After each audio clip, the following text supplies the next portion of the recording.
रात के 10 बज रहे हैं। नागपुर का एक छोटा सा स्टेशन विलासनगर। वैसे तो यहाँ मुंबई जाने वाली ट्रेन हमेशा टाइम पर आती है, लेकिन आज घड़ी की सुइयां आगे बढ़ रही हैं, पर ट्रेन का कोई अता पता नहीं है। कबीर बेंच पर अकेला बैठा है। कल उसका रेलवे पुलिस का एग्जाम है। दिमाग में टेंशन है और आंखों में नींद, लेकिन नींद से ज्यादा उसे वो सन्नाटा परेशान कर रहा है। पूरे स्टेशन पर सिर्फ एक पुरानी पीली लाइट जल रही है। 11 बज गए। कोई अनाउंसमेंट नहीं, कोई टीटी नहीं, कोई यात्री नहीं। ऐसा लग रहा है जैसे पूरी दुनिया सो गई है सिवाय कबीर के। स्टेशन पर बस वो और वो हिलती हुई पीली लाइट दिख रही है। ठीक 12 बजे पटरियों में एक अजीब सी सिहरन हुई। दूर अंधेरे को चीरती हुई एक हेडलाइट दिखाई दी। ट्रेन आ रही थी।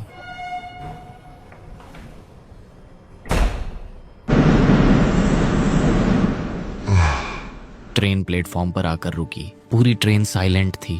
कबीर को एक पल के लिए लगा कि उसे नहीं जाना चाहिए, लेकिन एग्जाम का डर उस अनजाने डर से बड़ा था। उसने एक गहरी सांस ली और उस अंधेरे डिब्बे के अंदर कदम रख दिया।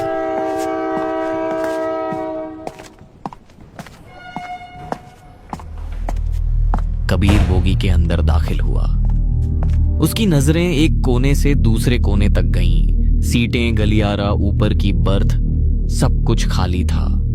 पूरी बोगी में एक भी यात्री नहीं था। कबीर एक पल के लिए ठिठका। उसे थोड़ी हैरानी हुई। कबीर अपने आप से बड़बड़ाते हुए कहता है, अरे यार, यहाँ तो एक भी पैसेंजर नहीं दिख रहा है, ऐसा कैसे?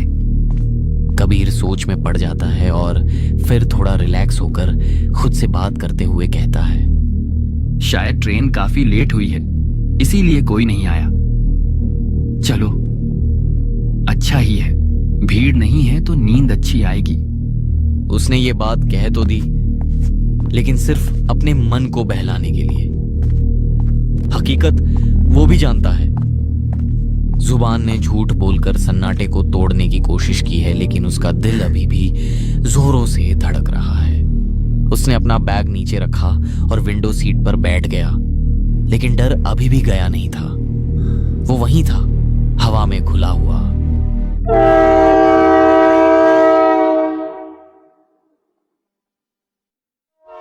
ट्रेन अब पूरी रफ्तार पकड़ चुकी थी। बाहर सिर्फ घना अंधेरा था और अंदर ट्रेन के पहियों का कभी ना रुकने वाला शोर। कबीर ने सोने की कोशिश की, आंखें बंद की, लेकिन डर उसकी पलकों पर बैठा था। नींद आना तो दूर, आंख बंद करना भी भारी पड़ रहा था। मन ही मन घबराहट में कबीर सोचता है, यार, कोई तो आ जाओ, कोई एक पैसेंजर भी आ जाए तो जान में जान आए। तभी घड़ी देखकर खुद को समझाते हुए कहता है, अभी तो 10 से 12 घंटे का सफर है, ऐसे बैठकर कैसे कटेगा? मुझे अभी सो जाना चाहिए, चाहे नींद आए या ना आए। कबीर ने हिम्मत करके जैसे ही अपनी आंखें बंद की, तभी डिब्बे के दूसरे छोर से एक आवाज आई।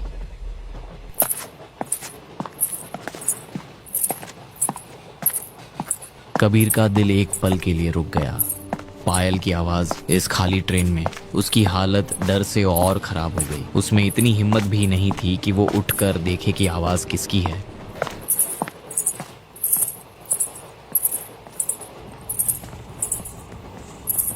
पायल की आवाज तेज होती जा रही है, पास आ रही है।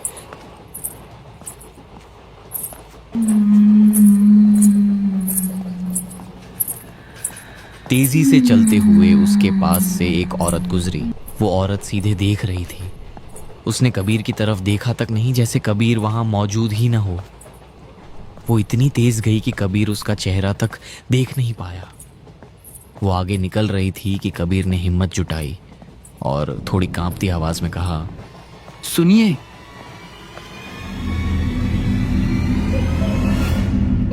वो औरत रुक गई। उसने धीरे से पीछे मुड़कर देखा। उसने राजस्थानी घाघरा चोली पहनी है, हाथों में बड़े बड़े कंगन, नाक में बड़ी सी नथनी, आंखों में गहरा काला काजल और सबसे डरावना, उसके माथे और गाल पर चोट का एक बड़ा काला निशान है। वो चुपचाप खड़ी कबीर को देख रही थी।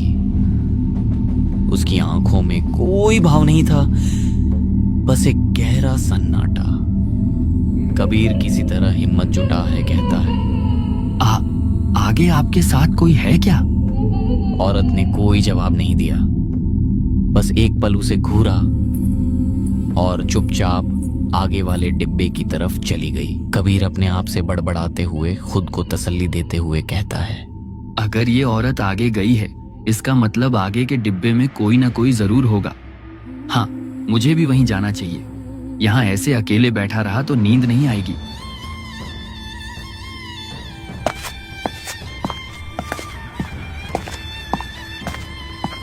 डरते हुए ही सही, कबीर ने फैसला किया। वो उस औरत के पीछे अगले डिब्बे की तरफ चल पड़ा।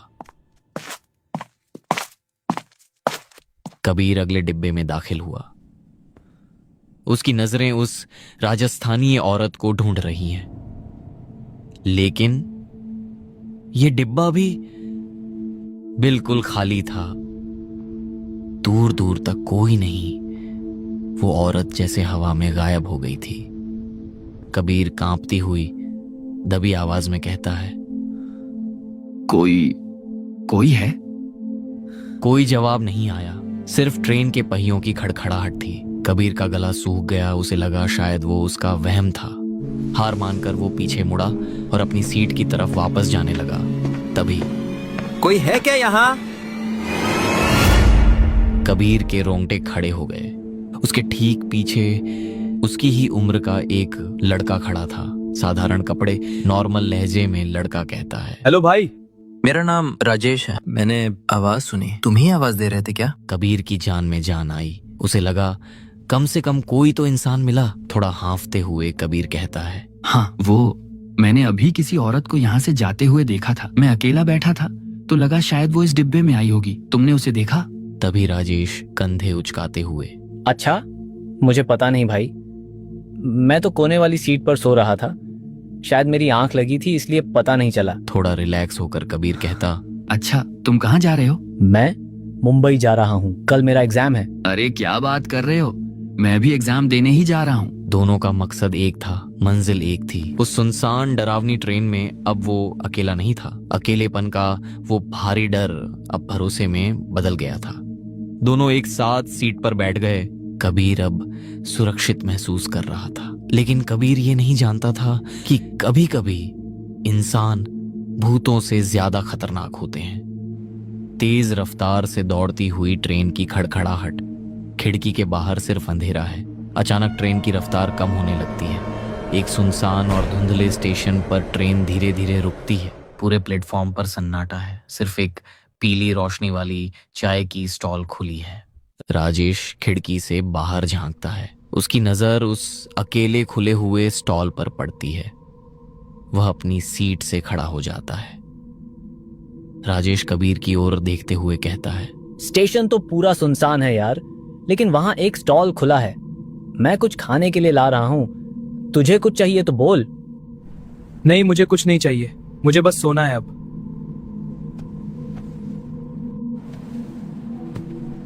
जल्दी आना, रात के समय ट्रेन यहाँ ज्यादा देर नहीं रुकती।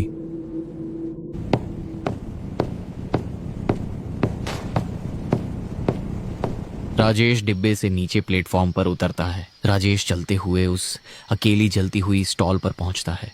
स्टॉल पर एक 65 साल का बुजुर्ग बैठा है। उसने सफेद कुर्ता पहना है और गले में एक पुराना मटमैला रुमाल है। उसके चेहरे पर झुर्रियां हैं और आंखें थोड़ी अजीब। बुजुर्ग इंसान भारी और धीमी आवाज में कहता है, क्या दूं बेटा? काका, एक चाय देना, अदरक वाली। केतली की भाप उठ रही है। वह गिलास राजेश को बढ़ाता है। राजेश चाय की चुस्की लेता है। तभी बुजुर्ग राजेश को घूरते हुए कहता है, बेटा, ये ट्रेन कौन सी है? इसे पहले कभी इस रूट पर नहीं देखा, और इस समय तो यहाँ कोई ट्रेन नहीं आती। अरे काका, ये नागपुर से मुंबई जाने वाली ट्रेन है। क्या? नहीं नहीं बेटा, वो ट्रेन तो रात 11 बजे ही निकल गई। अब तो अगली ट्रेन सुबह आएगी। क्या बात कर रहे हो? तो फिर हम अचानक ट्रेन की दिशा से राजेश! राजेश चाय छोकर पागलों की तरह ट्रेन की तरफ भागता है। वह डिब्बे में चढ़ता है। वहां का मंजर देखकर वह सन्न रह जाता है।